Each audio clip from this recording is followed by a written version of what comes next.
Hello, everyone. This is Gruesome Herzog. My very special guest tonight is director Ben Batchelder of that up-and-coming gem. Well, it's not up-and-coming. It is a gem. Deep River, The Island. How you doing, Ben? Pretty good. How are you doing, man? Great. Thanks for coming on. Thank you for having me. And I want to thank you for sending me a copy to view for my podcast. Hey, no problem. What a great podcast. Thank you. I'm having a ball. Well, I want to tell you something. There's a lot of horror fans that are zombie fans, and I'm a zombie fan, and I don't care how much each one costs. I just love the idea of different aspects, different storylines. You know, some of them bounce back and forth with each other, but yours is quite different. One, it's in Canada. Now, there is quite a few other Canadian zombie films. You have Bong the Dead, and you have Dead Genesis. So Canada is making a big push for the zombie world. Yes, indeed, and I think we even snagged George Romero from Pennsylvania. Sorry. We stole him. I think it's in between, because I'll just go off like I do on the commentaries. Well, I was at a point in my life where I was living out in Las Vegas, working in news, working on short films with friends and family, and not liking it. Always wanted to move to L.A. and work on movies there. You know, typical story. Right. Guy from Canada, went to college down in the States. I'm a dual citizen, yada, yada, yada. Anyway, eventually moved to L.A., and I'm working on, like, B action movies with Frank Stallone and Damian Chapa, made for Mexican release movies. And they were all great and fun, and I learned a lot, but it was just, I was lacking something, so I needed to do it for myself. You know, maybe I was just too young, naive, thinking, I could do better than this. But it was that attitude that just drove me to get to the point of, like, I need to do this for myself. And my wife, Susan, at the time, was like, okay, well, let's do it. My brother-in-law got on board. All my friends were always on board with, short films and stuff. We're like, yeah, let's go for it. But we always wrote projects to shoot around Las Vegas or in California, with locations we knew we might be able to get, and with friends we could help with, like, lighting gear and all that stuff on very, very low budget, even absolutely no budget, just time. And it always fell through. Somebody fell through. The script fell through. The location fell through. The equipment fell through. Something always happened, and it was driving us nuts. Me mainly. I know it was. So it was like, okay, what are we going to do? Like, I'm from a little town in Canada, Deep River. It's 4,200 people.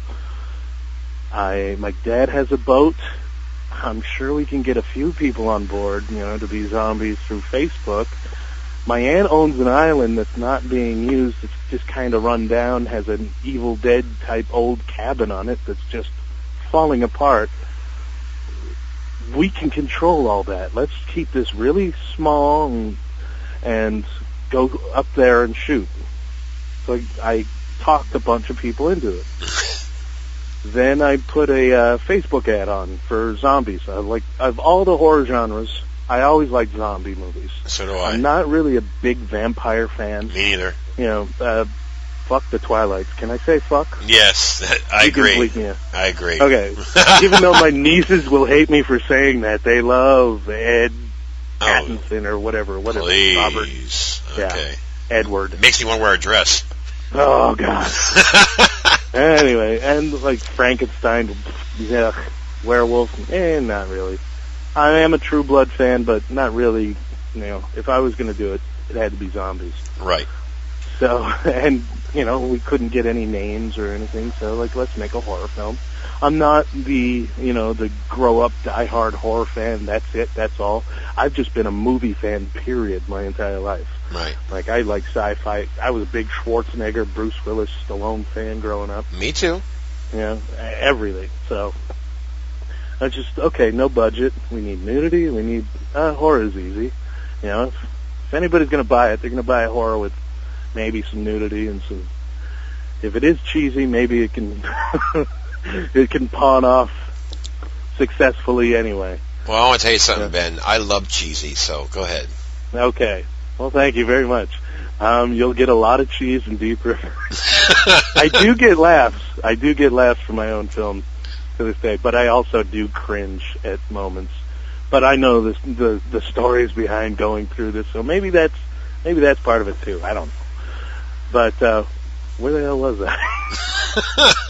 Cheesy. Oh yeah. Talk a few friends into coming up to Canada with me. I'm like, yeah, you'll love it. Let's just go do this on nothing. Very naive. Let's shoot it in a week. Yada, yada, yada. We got the camera. We got people. We'll get people on, not even talent. We'll just find people on Facebook, even if they're local. And then that was in May. That was actually, I posted that Facebook ad looking for zombies May 20th, 2008. And within a week, we had like 350 people just dying to be zombies, helping out in any way possible. And I didn't think that was going to happen at all. I didn't think anybody was going to see this. So then my brother-in-law, George, got involved. I'm like, holy shit, this is bigger than we thought. Let's write a better script. Our original script was going to be like a small little crew shooting a short little shitty zombie movie on an island during an actual zombie apocalypse, and like the real zombies get mixed up with extra zombies in our shitty little shoot, and we don't know who's real, who's dead, who's alive. So we're just killing everybody, and it's big comedy and going nuts. Right. That does sound interesting, though. You know what? Since we showed at Erie Horror Fest last year in Erie, Pennsylvania, I found out it's been done. I don't know how well. I didn't get to catch that film.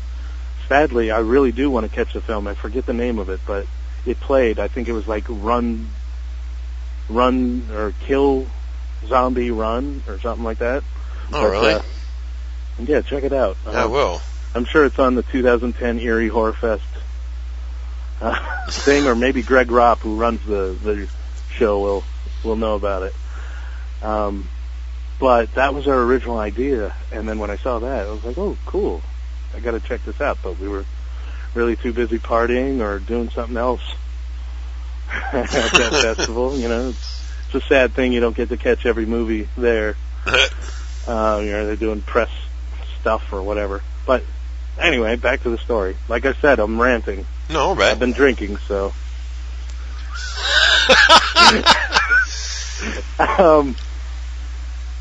Anyway, George, I just go up to like, George, we need a bigger story than this.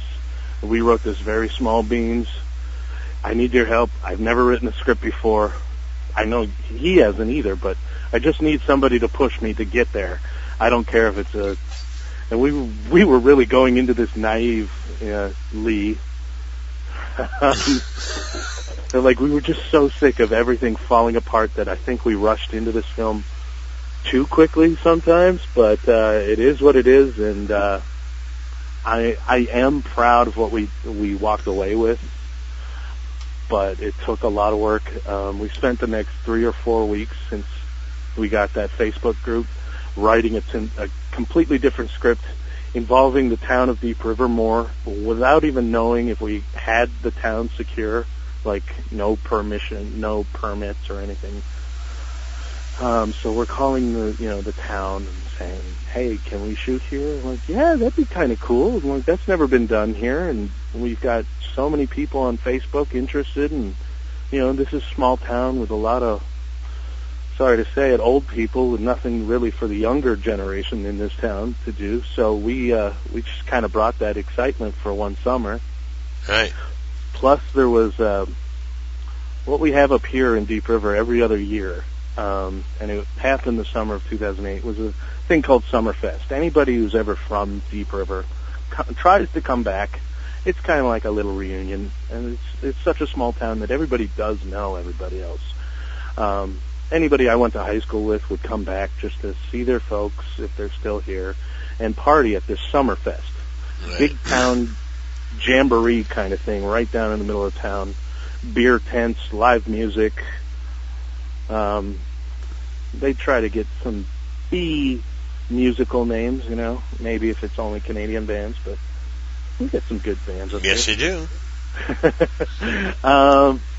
So we'd ask them, like, can we shoot there and, like, involve you in, you know, in all these, like, fireworks and all that you see in the film. That was all just free shooting there, kind of. I like, in the Summerfest scene, even though it comes across what I call Dawson's Creek-ish, and I hated that show, too. So Me too. I wasn't going for the Dawson's Creek, but I call it the Dawson's Creek moment in the film. It didn't edit any other way, and like, oh, God. Well, this is what we're stuck with. Hopefully people will forgive me. It's the first film. Thank you. But anyway, I'm the one that tears this movie apart over anybody else, and you'll learn that real quick. If you haven't already learned that, watch the commentaries on the DVD. You'll know. Okay. We don't take ourselves too seriously. We take the work seriously, but ourselves not at all. Anyway, yeah, our Dawson's Creek moment. I told Clayton, our DP, our director of photography, just shoot it all. Like, these guys are just coming into town. This was like our first day of shooting. Here, just really get drunk, really get stoned, really whatever. Do whatever you do. Oh, God. And they all got to know each other in one big party right there that night. And it was all real. So I'd like to refer to it as how Dennis Hopper shot the Mardi Gras scenes in Easy Rider. He just brought a bunch of friends with cameras down and just shot it and lost his mind kind of during that scene, if you watch some documentaries speaking about it. But that's what I'd like to refer to it instead of the Dawson's Creek, but it's more Dawson's Creek than Easy Rider. Right. And I've lost my place again. Where the hell am I going from here? Dawson's. Suckiest interview ever. No, Sorry, no. man. No, you're talking about the fireworks. So yeah, they had fireworks, everything. Like, if I know we rushed on story, we rushed on casting, we rushed on everything on this film. But what I went into this film, and I think I learned this on every other film I've ever worked on. Like, you know, I like it to a point, but I need to learn story more. Like the preciousness of story. I did not want to settle on lack of production value. So thankfully the town just let us shoot everywhere. They shut down streets for us. Summerfest let us shoot there. We shot fireworks and yada, yada, yada. And like, I think overall for what we actually spent on the film, like the little amount we spent on the film, we didn't pay any actors. We didn't pay anything but food and travel, really. Right. I think we got a ton of production value that other films in our budget range would not have got. You know, they're probably one location, or you know, and I've seen those films. Like, they're good. They're probably better stories than what we have, but I'm proud of our production value, if not anything else. And that probably makes me sound like a really shitty director or a better producer, which I also believe. But who knows what the future will bring.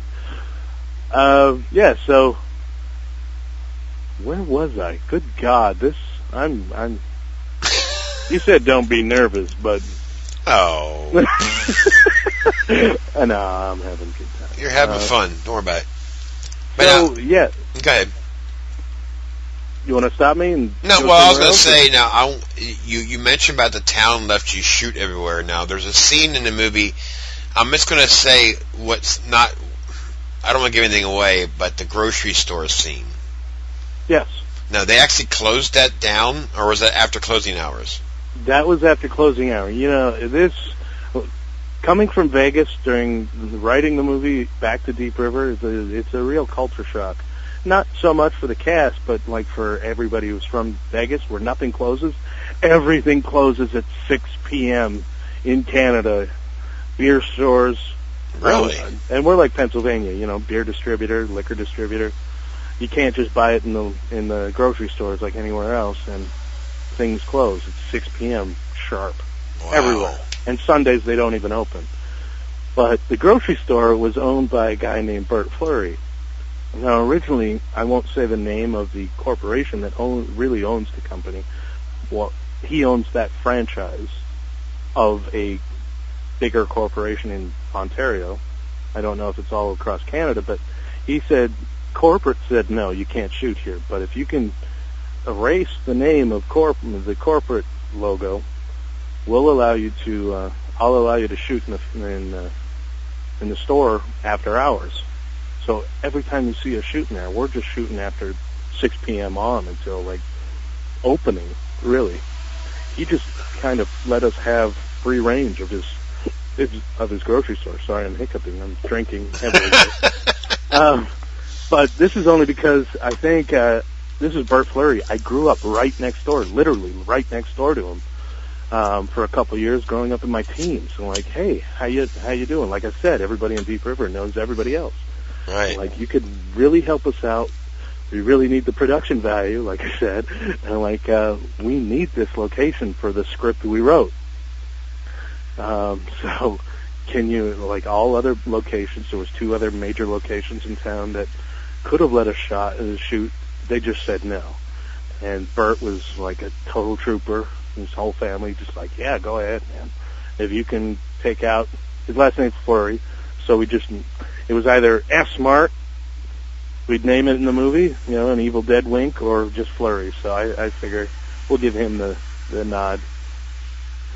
That's cool. Instead, but yeah, it was cool. He let us shoot probably a week solid in that store, overnights, just trashing the place. But we didn't actually really ask him permission to trash the place.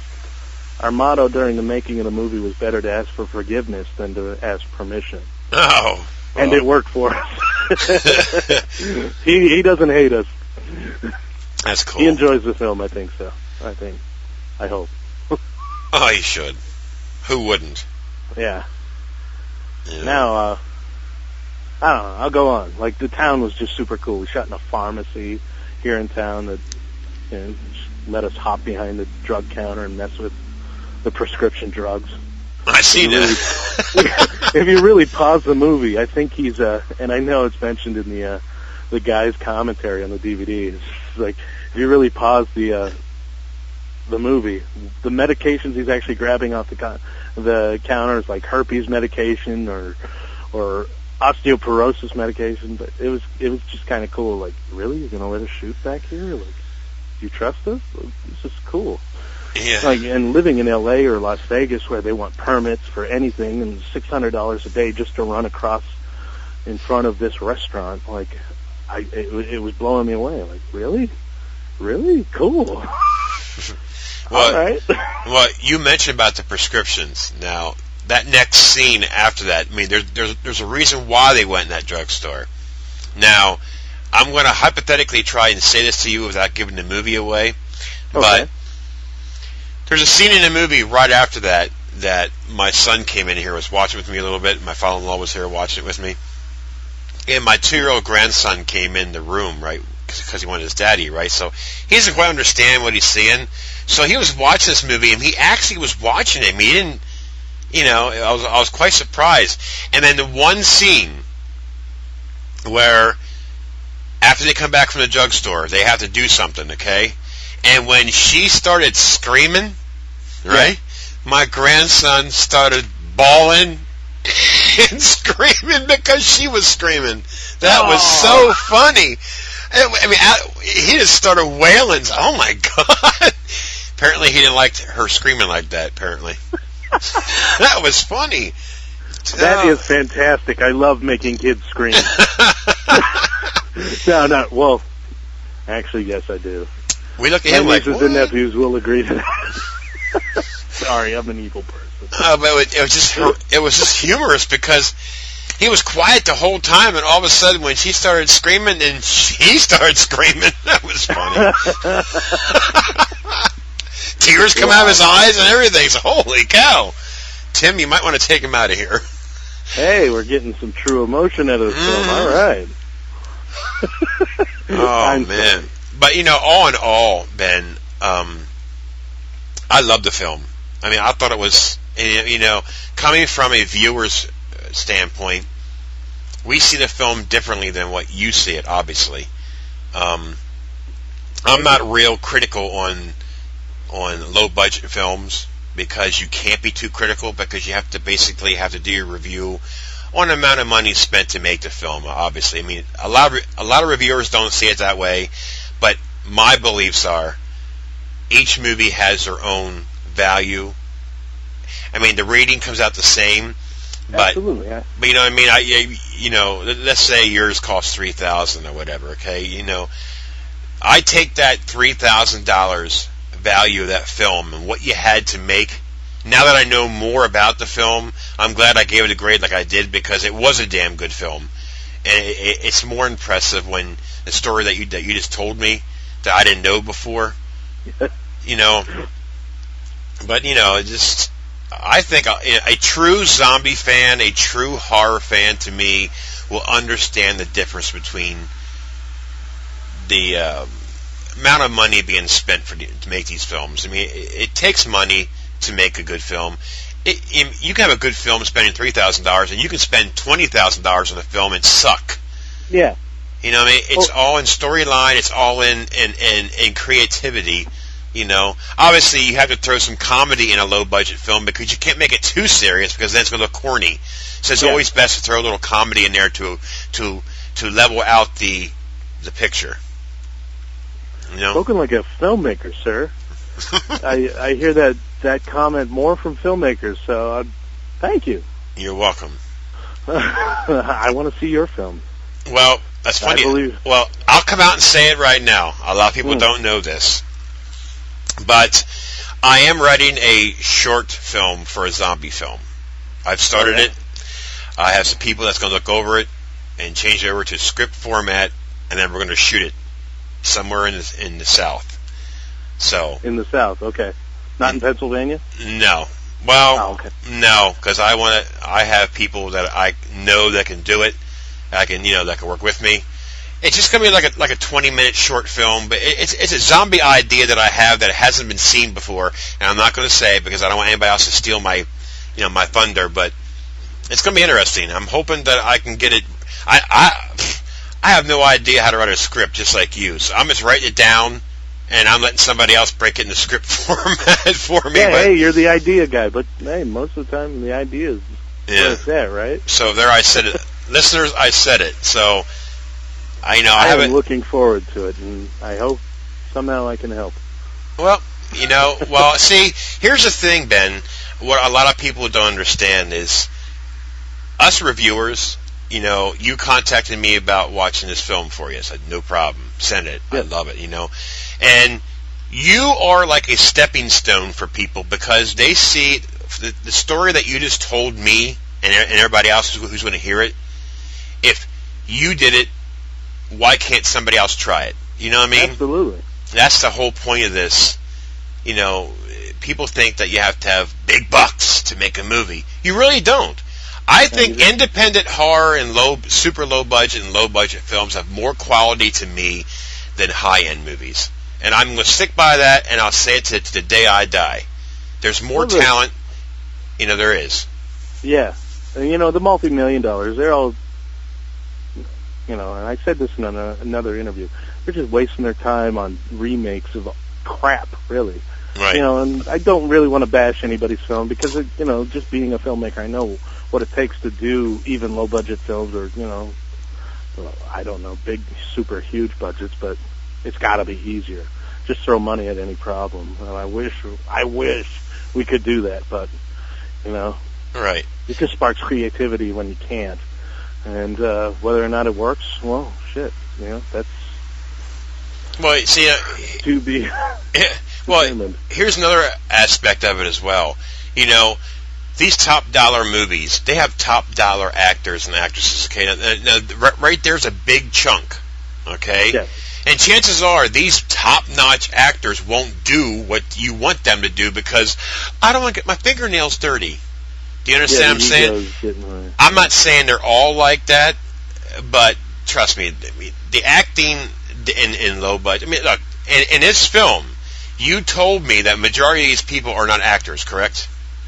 Most of them were friends or just people who've never acted and just responded to a Craigslist ad. But there are like, I want to say 3 of them that have acted before. One of them was Mark, the big guy with the beard in the film. I met him in Vegas.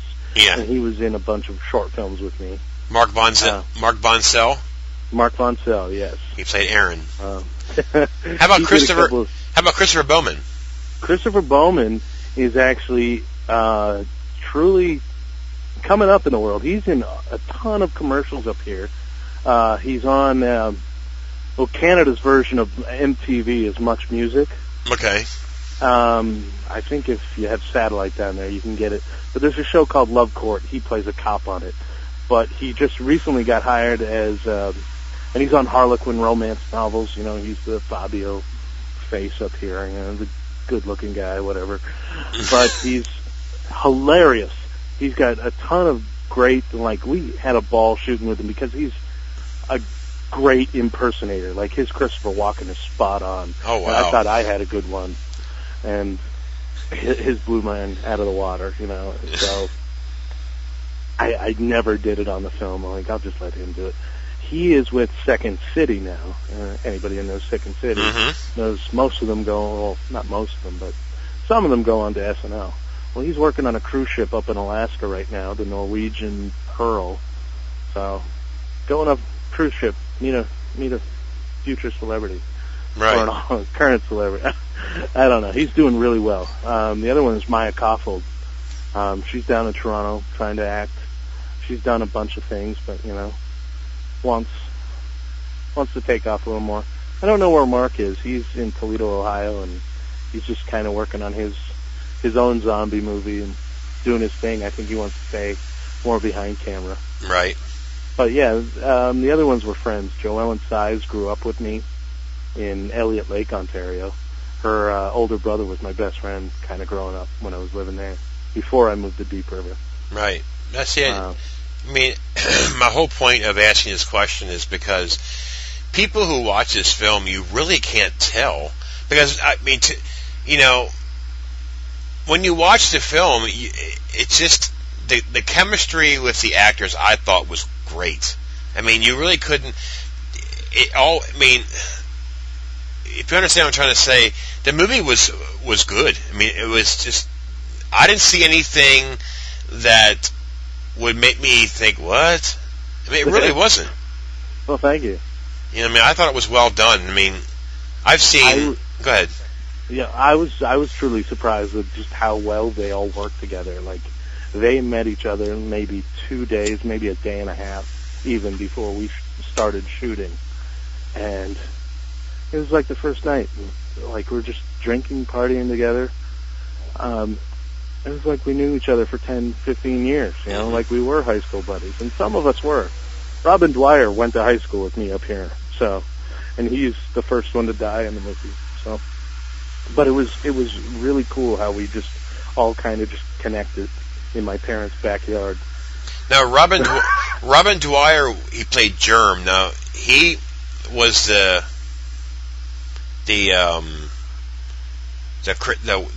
wicked one, right? The crazy one. The stoner. Yes. Never went anywhere. Now, guy, Robin Dwyer, to me, he reminds me of another Canadian actor.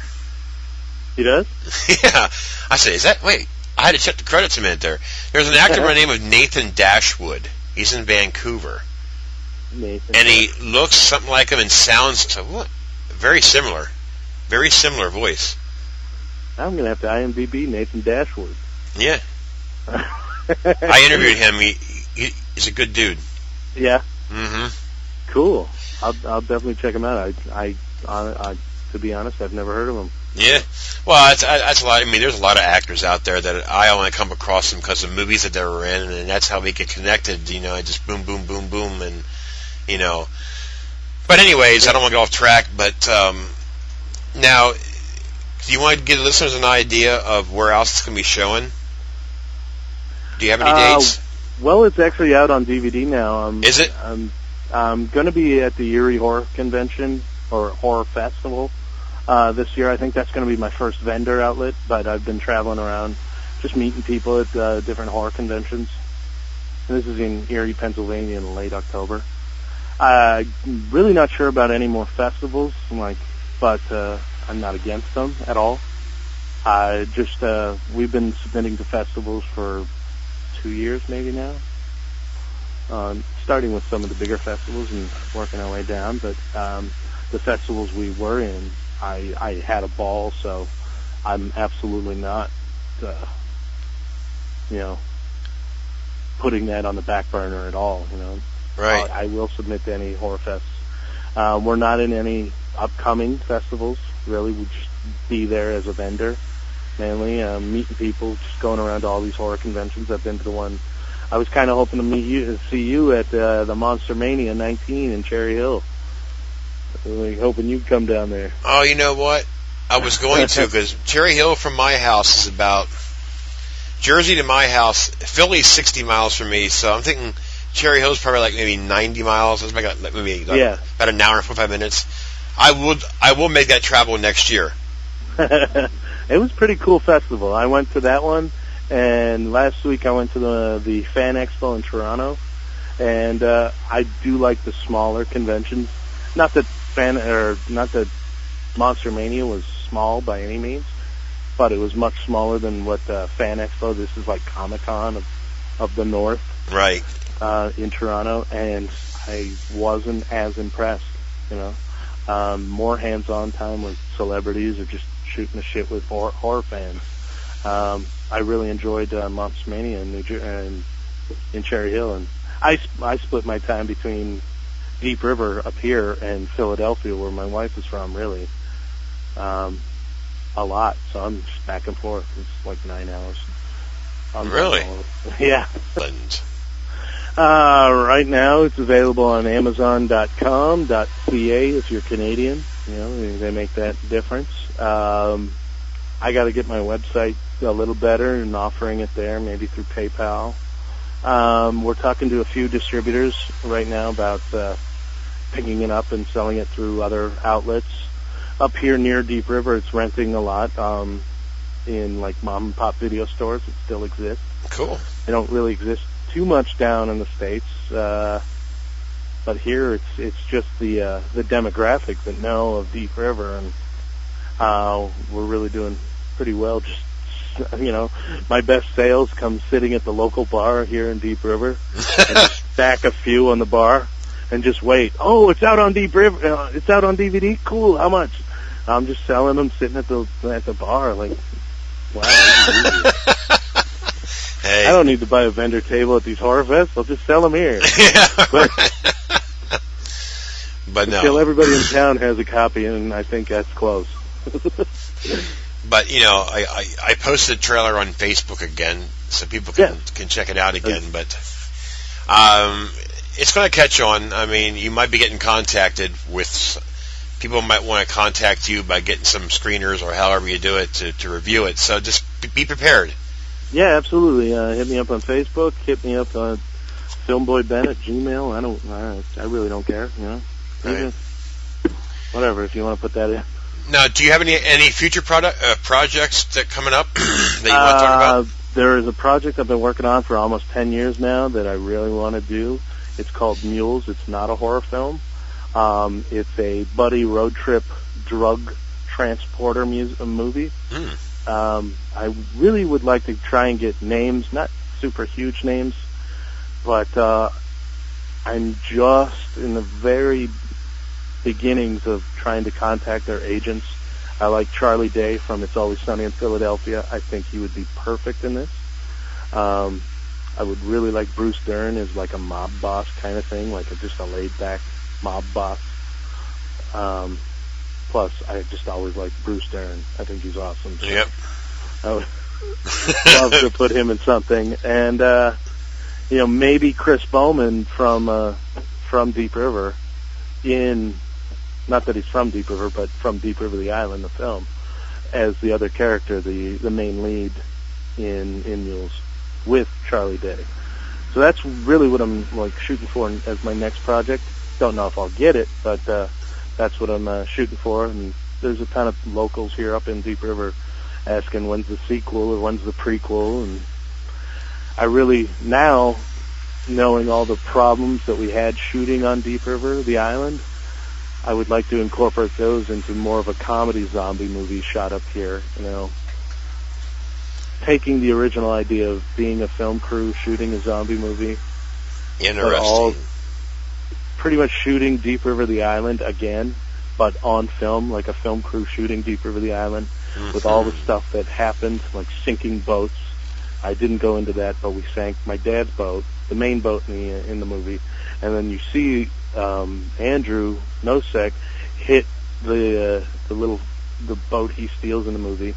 He hits a rock near a beach and just totally messes up that boat too.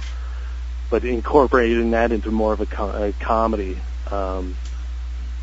zombie movie, shooting a zombie movie during a zombie apocalypse, and having all the crap that happened on this movie in real life on that movie. So like, it's just ruining our boats. Now what do we do? How the fuck do we get back to the island? How do we get out of here?